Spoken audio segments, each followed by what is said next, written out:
Many videos have been made about lessons in business. You don't have the time to watch them all, so I will watch them for you. Everything I learned at Stanford Business School in 28 minutes. So over the next 30 minutes, I'm going to teach you everything that I learned at Stanford, from how do you build and start a billion-dollar company, all the way to how do you analyze a stock like a hedge fund investor. The first thing he teaches is strategy. The best thing to consider when developing a strategy is to look at Porter's 5 forces, which are competition, substitutes, new entrants, buyer power, and supply power. Then the next step is to think about your competitive advantages. Here he gives the example of Apple, which has amazing product and amazing branding, which evokes emotion and makes you feel drawn to purchase it. Another example is Patagonia, who stands for a cause that can connect with the customer. Another competitive advantage is the economy of scale, which allow many companies to compete on prices. He also mentions innovation as a huge competitive advantage as well, but he claims that the most important thing is the so-called network effect. Now, the second block of the video is about building a product, which is about making sure that you have a product that people actually want to buy. The first takeaway to make this happen is to always solve someone else's problem. Number 2 is to iterate, which is to always be improving your product over time. So he tells you to start with a very specific product to a very specific niche, and then you progress from that. Then the third block, he goes on to talk about marketing. Here he talks about the ICP, which is the ideal customer profile, which is about focusing on a specific customer segment and understanding their needs and habits. The second lesson in marketing is about channel, which is about knowing exactly how to reach your consumer. Now block 4 is about financial analysis and financial investors. He says that financial analysis is determining the worth of an asset, and you do that by trying to predict how much money that business will generate in the future, which is about revenue minus the expenses equals profit, and how much of that you think that you will have over time. Then he teaches you how to analyze a business through their financial statements, which there are 3 kinds: the income statement, the balance sheet, and the cash flow statement. Then he teaches you how to calculate your gross profit on each product that you sell, and explains all the costs that are involved in running a company. Then he says that what a financial investor does is that they take those 3 statements and they predict how the business is gonna go through in the future, and they predict out the business through a financial model. Then he lays out a simple financial model and explains how this prediction is done, explaining that in reality financial investors do that by comparing multiple companies and predicting their market shares and earnings. Then he says that the present value of the company is discounted value of the future cash flows, and with that you can project the future earnings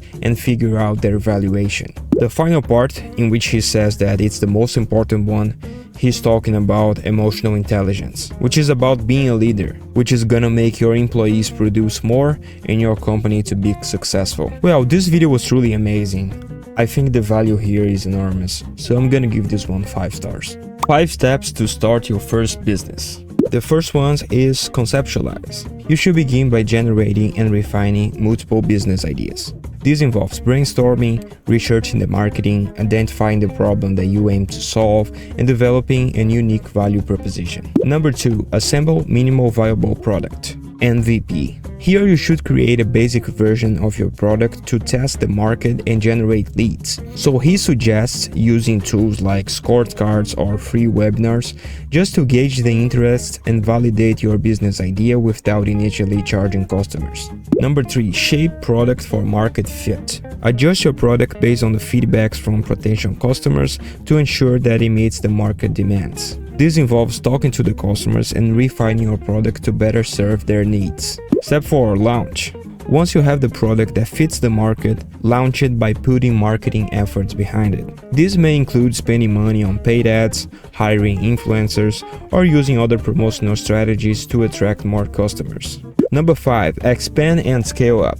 After a successful launch, you should focus on growing your business by entering new markets, launching additional products, or opening multiple locations. This step involves scaling your operations to reach a larger audience. So this video was really nice, probably one of the best that I've seen from Ali. So I'll give this one 5 stars. 30 years of business knowledge in 2 hours and 26 minutes. The first chapter is how to start a business with no money. He challenges the notion that a business should start with an idea, arguing that it begins with a feeling or instinct. So the first chapter is how to win in business, in which he highlights the purpose of passion and delayed gratification as the key of business growth. The next chapter is about how to do a mind map, which is a better version of a business plan. He says that you should start with your core passion, and then you branch out the potential products or services, and then you connect the dots.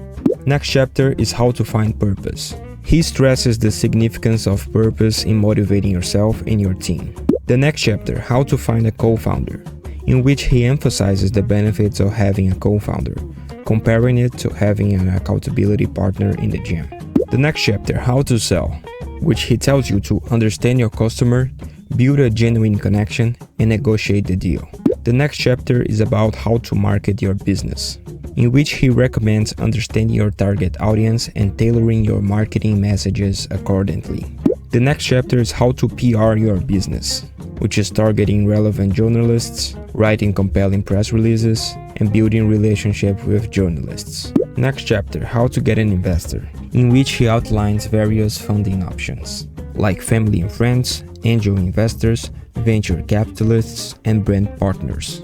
Next chapter, how to get sponsors, which he highlights that you should demonstrate value return, you should leverage emotional connections, and you should work with intermediaries. Next chapter, how to build a brand, which he suggests two primarily brand building methods. The first one is the reference model, which is to partner with influencers or celebrities who embody your brand values. And the second method is the leadership model, which is to establish a strong internal leader who embodies and communicates the brand values. The next step is how to hire, which is about knowing how to hire good people. The next step is how to go global. Then in the next chapter is how to get a mentor, which is about identifying the specific areas that you need guidance. And the last chapter is how equity works, in which he advises against giving away too much equity too early in your process. The next chapter is how to sell your business, in which he outlines different exit strategies for business owners. So to sum up, he encourages viewers to embrace risk-taking, learn from setbacks, and to focus on building business that create positive impacts. So I think this video was also very complete, and I'm gonna give this one 5 stars. My 33 years of business mistakes in 11 minutes. The first is to stay in your lane, which is to focus on your core business and avoid distractions. Number 2, leverage others' time. Utilize other people's skills and time to handle tasks that you're not good at. Number 3, be flexible. Adapt and pivot as needed. Flexibility is key in responding to market changes, technological advancements, and evolving customer needs. Number 4, follow the money. Monitor cash flow closely. He highlights the significance of understanding financials, setting KPIs, and managing healthy profit margins. And number 5, prioritize marketing. Know your customer and direct your marketing efforts accordingly. So I think this video was okay. I'll give this one a 3. 13 years of brutally honest business advice in 90 minutes. First one, sell to the rich until you have the money to sell to all the poor people. The middle is where you get killed. He emphasizes starting with high-value products targeted at wealthy consumers and scaling down to mass market, low-cost items. Number 2, you lack priorities, not information. Problems are easy to solve if you know what you're after. He highlights that many entrepreneurs struggle because they try to tackle too many problems simultaneously, instead of focusing on a single clear goal and prioritizing resources toward achieving the goal and simplify the decision making and problem solving. Number 3, things are hard because your team isn't as good as you think they are. He stresses that many businesses suffer because they overestimate the capabilities of their team. To achieve high performance, it is essential to continually raise standards and seek out top talent. Number 4, lots of rules means you have dumb people. Smart, capable individuals do not need extensive regulations to guide their actions. Number 5, if you want to get bigger, get better. Better leads to growth, bigger leads to bloat. He argues that prioritizing quality over rapid expansion results in sustainable growth. Number 6, you work all day but can't get anything done because you allow too many things that don't matter to distract you. Number 7, a brand takes a long time to build. but it's the most valuable thing you can know. He explained that building a brand requires consistent effort, but yields high returns through customer loyalty and premium pricing. Number 8. You need to know the inputs and outputs of your money-making system, broken down to the absolute smallest action, so that you can crank the hell out of it. He stresses the importance of understanding every step of your business process to optimize and scale effectively. Number 9. Stop looking for hacks. He advises against chasing trendy shortcuts and emphasizing focusing on the fundamentals, long-term strategies. Number 10. The best people cost more, but they can make you way more than they cost, in which he highlights that investing in top talent is crucial for business growth. And number 11 is that the big obvious thing is the problem, not the 100 other things, in which he emphasizes that the most significant issues are often the most apparent, but the hardest to confront. And I think this video was awesome. I'm gonna give this one 5 stars. Thank you very much for watching till here. Subscribe to the channel and see you guys the next one.